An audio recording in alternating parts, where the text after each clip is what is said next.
Olá Papi Blue! Olá Mami Blue!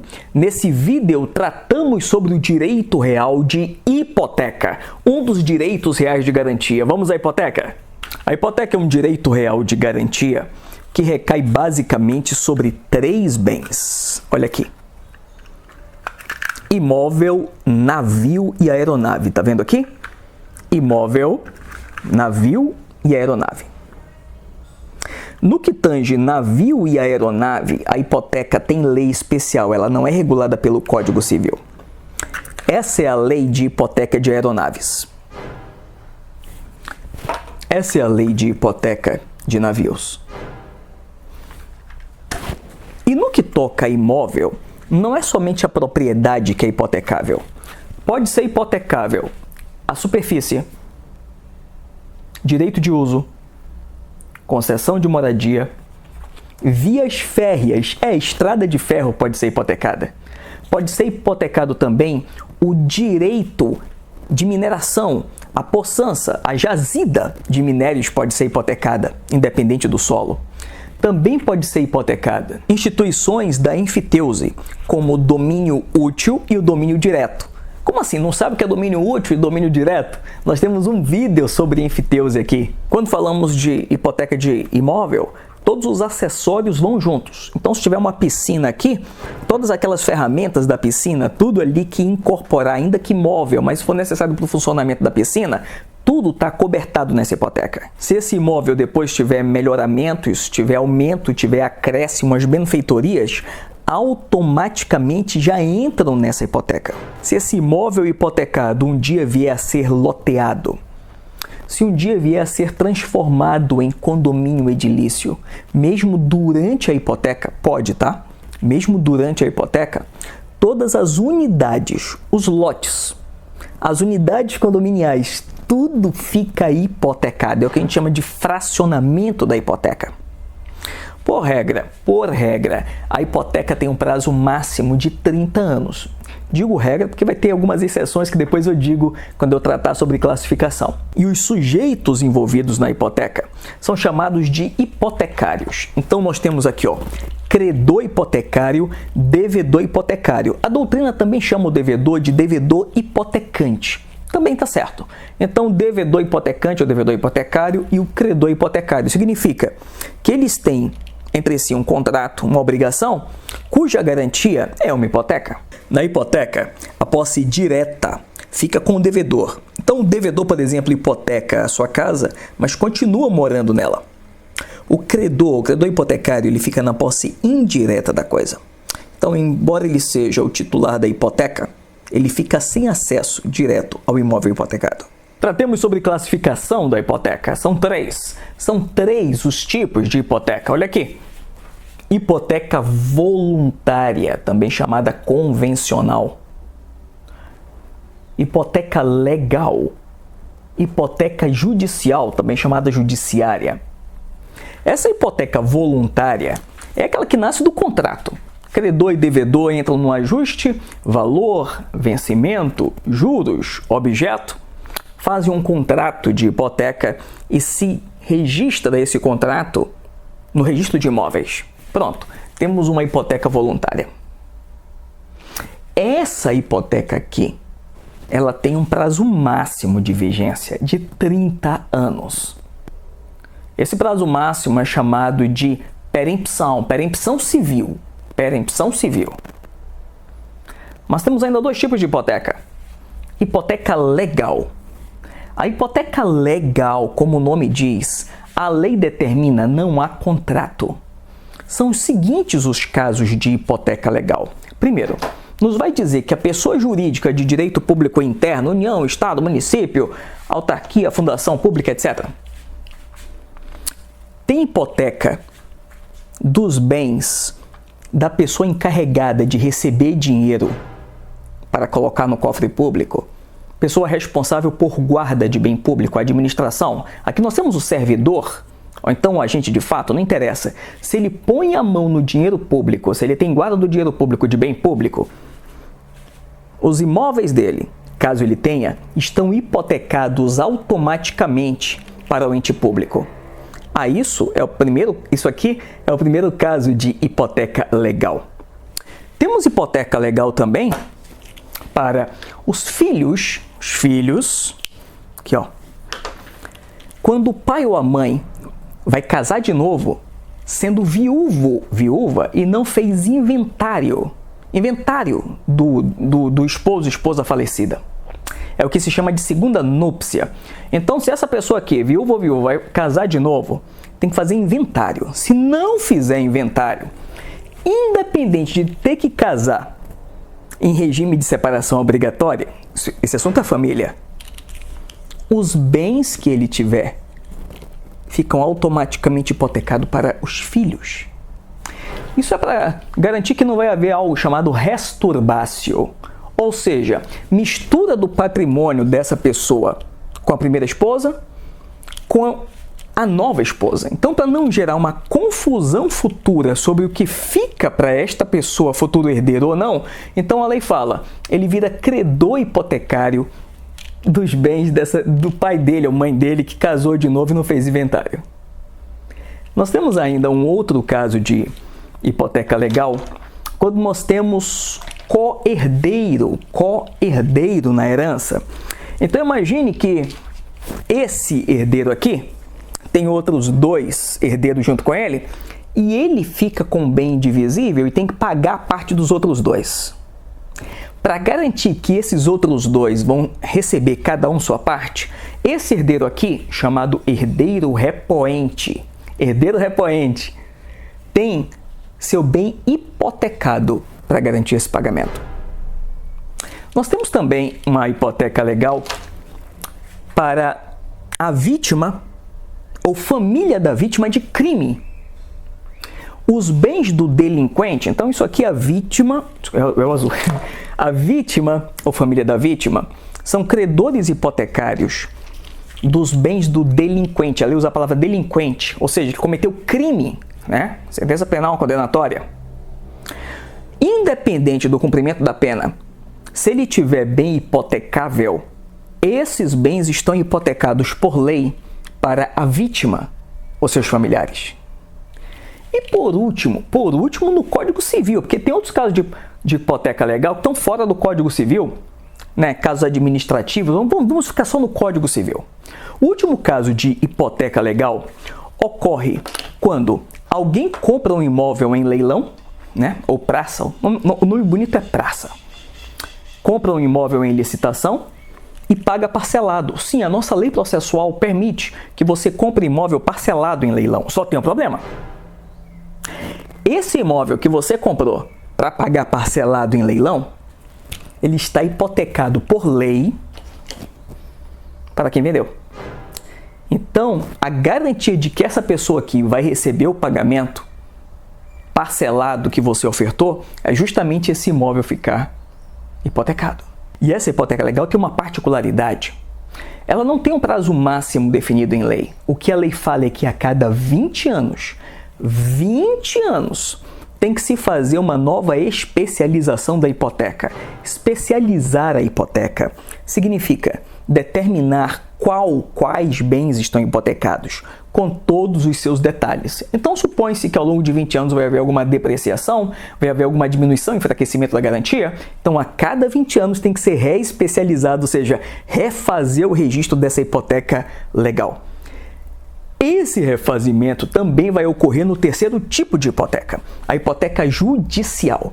Como o nome diz, é determinada pelo juiz. Quando condena um réu a dar, fazer ou não fazer, pagar algo em dinheiro, e aí não só crime, qualquer obrigação determinada em decisão judicial, o juiz pode determinar a hipoteca judiciária ou judicial. Os bens desse devedor, os bens hipotecáveis, ficam hipotecados para esse credor para garantir o pagamento.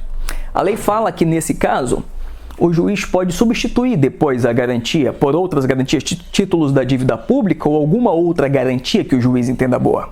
Quanto ao tempo de constituição dessa hipoteca, ela se divide em hipoteca anterior, concomitante, que é mais comum, ou posterior. Olha só. Então, É possível que nós firmemos uma hipoteca chamada hipoteca anterior ou prévia antes de fazer a dívida.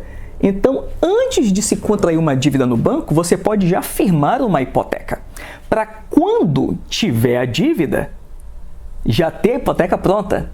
Inclusive, pode ser até condicional, quer dizer, se algo acontecer e caso caia em alguma dívida, aquela hipoteca já garante a dívida. A isso nós chamamos de hipoteca anterior. A mais comum, aliás, a única que eu vi na minha vida, na prática, é a hipoteca concomitante. Concomitante, ela nasce junto com a dívida. Então, se faz a operação de empréstimo, né, de mútuo, aliás, o nome técnico de empréstimo de dinheiro, olha o nome, mútuo feneratício. Então, se faz o mútuo, se faz o empréstimo e junto com o contrato já se faz a garantia, já se faz a hipoteca. Isso é chamado de hipoteca concomitante. Mas é possível que se faça o empréstimo sem garantia ou com outra garantia e o banco perca a confiança e o banco exija uma hipoteca. Já com a dívida rolando, isso é possível. Eu nunca vi, mas teoricamente possível. É chamada hipoteca posterior. Posterior. Pode ser uma condição para fazer uma nova operação no futuro, né? Garantir com a hipoteca aquela dívida que já está ocorrendo, que já está sendo cobrável. Então, isso aqui é hipoteca quanto ao tempo, anterior, concomitante, posterior. Esse registro, o registro da hipoteca, é feito no cartório do município onde está o bem. Não é no domicílio do credor, no domicílio do devedor. E esse registro firma a preferência, inclusive para firmar a precedência, a ordem do protocolo. A lei fala que não se registrará no mesmo dia mais de uma hipoteca no mesmo bem. E se houver a apresentação de mais de uma hipoteca sobre o mesmo bem no mesmo dia, precisa haver o registro da hora de cada apresentação, justamente para se saber qual é a primeira, segunda, terceira, enfim, hipoteca. E se por um acaso esse devedor, se ele for casado, precisa da outorga do cônjuge para dar esse bem imóvel, esse bem hipotecável em garantia. Anota aí, ele só está livre da outorga do cônjuge se o casamento é em regime de separação absoluta de bens. Então, se está em separação absoluta de bens, não precisa essa outorga aí. Outorga quer dizer a concordância do cônjuge em deixar que aquele bem seja dado em garantia. Afinal de contas, né, isso pode gerar reflexos no patrimônio do casal. E ao final da hipoteca, esse registro é cancelado. E aquele bem que estava gravado com o ônus da hipoteca, pelo menos dessa hipoteca, ele está safo. Nos diz o código o seguinte: é nula qualquer cláusula que proíba a venda do bem hipotecado. É proibido. Ela é tida como não escrita, se assim constar no contrato. Até porque quando o bem está hipotecado, tem registro no imóvel. Então, se esse devedor vende esse imóvel para uma outra pessoa, automaticamente a garantia vai junto. Esse credor não sofre nenhum prejuízo com a venda do bem. No entanto, a lei dá com uma mão e tira com a outra, porque diz o seguinte: embora seja proibido, seja nula qualquer cláusula que proíba a alienação, né, chamada cláusula proibitiva de alienação, é possível que tenha uma cláusula dizendo: caso haja alienação, ocorre o vencimento antecipado da hipoteca. Ou seja, o banco diz para o seu devedor: meu irmão, você pode vender, mas se você vender, eu vou te cobrar os 7 anos que falta adiantado. Ou seja, ou a lei deveria dizer sim ou não, né? E esse devedor ele pode vender para quem ele quiser. Não existe direito de preferência para que, se ele vender, tem que oferecer primeiro para o credor. Não, em hipoteca não existe esse direito de preferência. Na prática, meio que a teoria é outra, tá? Porque eu já vi alguns contratos de hipoteca onde tem lá sim a proibição de venda do bem.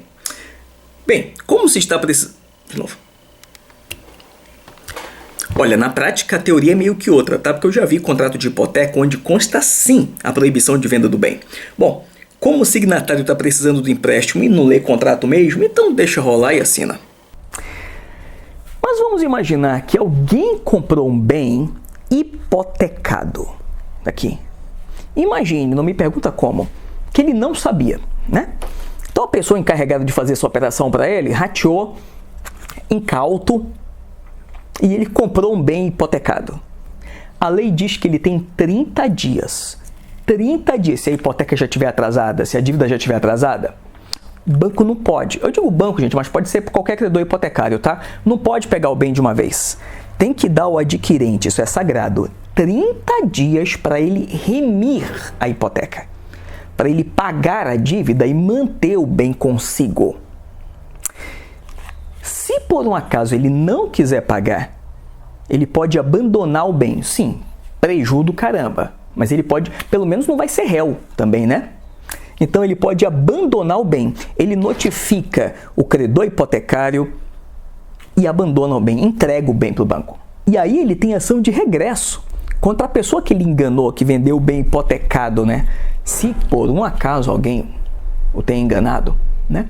O próprio devedor hipotecário ou corretor, alguém, ele tem direito de regresso, pode pedir perdas e danos. Agora, a lei garante também para esse adquirente o direito de fazer acordo com o credor hipotecário até para liberar esse bem, desde que ele dê outras garantias ou ofereça qualquer outro meio de pagamento que esse credor aceite. E ainda diz a lei, se esse adquirente aqui ficar enrolando o credor hipotecário, estiver dizendo que vai pagar e o tempo passa e ele não paga, esse credor hipotecário pode pedir perdas e danos desse adquirente de má fé, que não pagou, ainda ficou de enrolação, fazendo o tempo passar, às vezes até desgastando o bem, com o bem sendo depreciado, tudo por conta dessa desídia, desse mau adquirente aqui. A lei diz que é possível haver prorrogação da hipoteca. É isso mesmo. Então nós temos aqui, olha, um devedor, um credor, que firmam uma hipoteca de 10 anos. 10 anos, está aqui o bem hipotecado. Ao fim de 10 anos, digamos que eles renegociam a dívida para pagar em 20 anos. É possível que eles refaçam no mesmo bem a mesma hipoteca, é possível prorrogar. Só que tem que ter um novo título, tem que ter um novo contrato e um novo registro. E nesse caso é legal. E se por um acaso já havia uma hipoteca, uma subhipoteca, uma hipoteca número 2 aqui na fila, então ela vai para a primeira, certo? Errado. Quando há uma prorrogação de hipoteca, ela mantém a precedência dela. Ela mantém o lugar da fila. Para o azar do subhipotecário aqui, do credor hipotecário número 2, né, que estava doido que acabasse essa hipoteca para ele ser o número 1 e poder discutir o bem caso precise, se ferrou. Porque quando tem a prorrogação, se mantém a preferência dessa hipoteca aqui. E somando o tempo máximo de prorrogações, não pode passar de 30 anos. É possível haver mais de uma hipoteca no mesmo bem. Então, nós temos aqui um devedor hipotecário, temos aqui o banco 1 e uma hipoteca. É possível que ele queira fazer um outro empréstimo com outro banco e esse outro banco aceite o mesmo bem, mesmo hipotecado. Então, nós teremos aqui, olha, duas hipotecas no mesmo bem. Isso aqui é chamado de hipoteca, essa aqui é chamada de subhipoteca. Antigamente, nos meus tempos de faculdade, já há mais de 20 anos, quase 30 já, nós chamávamos de hipoteca de primeiro grau e hipoteca de segundo grau. Né? Hoje o nome moderno hoje é subhipoteca. Pode ter outras, só tem um problema. A hipoteca número 2, a subhipoteca. Caso esse devedor não cumpra o pagamento do contrato, essa hipoteca precisa esperar, esse banco precisa esperar que essa hipoteca número 1 se resolva. Ou seja, esse banco número 2, ele só pode tomar esse bem depois que for paga a primeira dívida, pela precedência de registro da primeira hipoteca. Então, esse banco tem várias opções. Ou ele tira dinheiro do próprio caixa e paga o primeiro banco e aí ele pode escutir o bem, leiloar o bem. Ou então, se o primeiro banco já estiver leiloando o bem, o que sobrar dessa primeira execução vai para o credor hipotecário de segundo grau, número 2. E se já houver processo judicial aqui da primeira hipoteca, esse banco número 2 da segunda hipoteca tem que pagar não só o valor da dívida do primeiro, mas também todas as despesas judiciais. Se por um milagre esse devedor já pagou a primeira dívida, aí esse subhipotecário aqui, ó, esse credor número 2, ele vem para a cabeça, ele vira credor número 1, e aí sim ele vai poder discutir o bem. Seja como for, o fato é que esse segundo credor, que está na segunda hipoteca, só pode ou lançar mão do bem, ou lançar mão do dinheiro que vier desse bem, depois que a primeira hipoteca for finalizada, de uma forma ou de outra, ou pagando ou leiloando o bem. Então, a isso nós chamamos de sucessão de hipotecas, mais de uma hipoteca no mesmo bem. E é óbvio que se esse banco tirar dinheiro do próprio caixa para pagar o primeiro credor hipotecário, esse banco se subroga na primeira dívida também. Então, esse banco aqui, número 2, vai poder cobrar desse devedor não só a dívida dele próprio, como também a dívida que ele pagou para o primeiro banco. Ele vira, portanto, credor das duas dívidas perante esse devedor. Olha, o nosso código permite que o credor emita cédulas hipotecárias. É uma operação financeira que permite aos bancos, às instituições financeiras, gerar dinheiro a partir do nada, a partir do próprio dinheiro. Nós temos uma lei que trata sobre cédula hipotecária. Está aí a lei. Também chamada de letras hipotecárias, letras imobiliárias. Olha só essa mágica. Olha como funciona uma cédula hipotecária. Funciona assim. Esse devedor aqui, ele pede emprestado R$1 milhão a esse banco. Devedor, banco. Ele dá como garantia esse imóvel aqui em hipoteca. Segundo o contrato, esse devedor vai pagar 10% de juros ao ano. Inflação e mais 10%. Ok? Esse banco empresta R$1 milhão. Digamos que a operação seja de 10 anos. Então, supõe-se que esse banco vai ficar 10 anos até receber esse milhão, certo? Errado. É aí que a mágica começa a acontecer. Esse banco, assim que fecha esse negócio, ele emite um documento que hoje é eletrônico, chamado cédula hipotecária. Uma cédula hipotecária de R$1 milhão. Pronto, ele emitiu. Está aqui. Surge então a figura do investidor. Essa pessoa aqui, está com dinheiro sobrando, quer investir. Ele vai comprar, dentro do leque de opções de investimento, ele compra a cédula hipotecária e o banco promete pagar para ele 5% ao ano. Inflação mais 5%. Então, ele compra a cédula de R$1 milhão. Vai vendo. No momento que ele compra a cédula de R$1 milhão, o banco que acabou de entregar R$1 milhão para esse devedor, imediatamente se capitaliza. Pronto, já está com R$1 milhão de novo para fazer outras operações.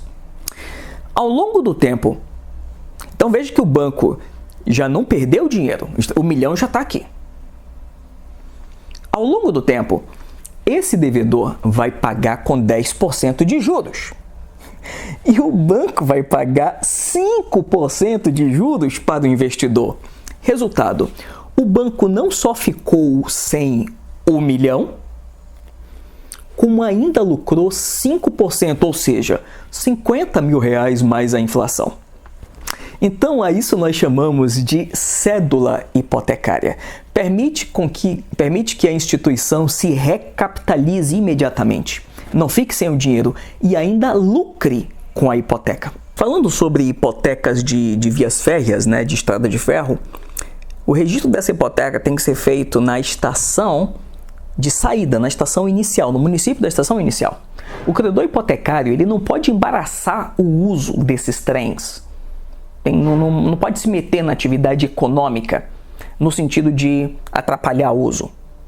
Se por um acaso houver a venda dessa empresa ferroviária e o credor achar que sua garantia vai ficar enfraquecida, nesse caso aí ele pode intervir na venda. E se essa hipoteca foi executida, quer dizer, foi executada judicialmente, tem que haver a intimação da União, Estado, Município e DF.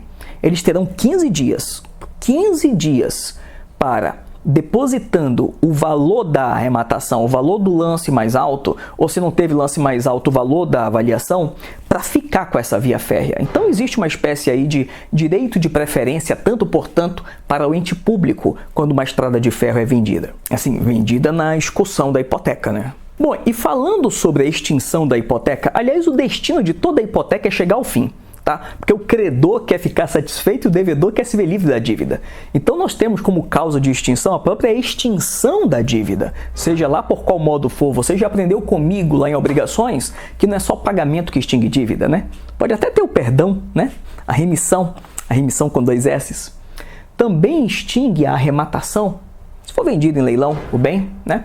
A arrematação, a adjudicação, se o credor quiser ficar com o bem, mas depois de ido a leilão, se por um acaso o bem perecimento do bem, porque terminando o objeto vai terminar a hipoteca, não é? Se por um acaso houver a renúncia, sim, o credor a qualquer momento pode abrir mão da garantia, pode dizer para o devedor, devedor amado, eu confio em você, pega aqui o seu bem de volta. É possível. Assim como é possível também haver a resolução da propriedade. Existe propriedade que é temporária. Nós já temos um vídeo aqui sobre propriedade resolúvel. Se por um acaso terminar a propriedade para com aquele devedor, automaticamente termina a hipoteca. Aliás, no que tange a superfície, né, uma superfície pode ser dada em hipoteca. No que tange a superfície, terminou o prazo da superfície, também termina a hipoteca. E extingue a hipoteca também a remissão. Remissão com cedilha. Quer dizer, quando paga o valor da hipoteca já escutida judicialmente, né? Ali nos 45 do segundo tempo, vai lá e paga a dívida. E a desapropriação, né? Se o bem for desapropriado, o bem vai limpo para o ente desapropriante. Então, qualquer hipoteca que tinha ali, deixa de existir. Tendo estudado a hipoteca, ainda continuamos em direitos reais de garantia com penhor. Penhor é o assunto do próximo vídeo. Vamos a ele. É isso.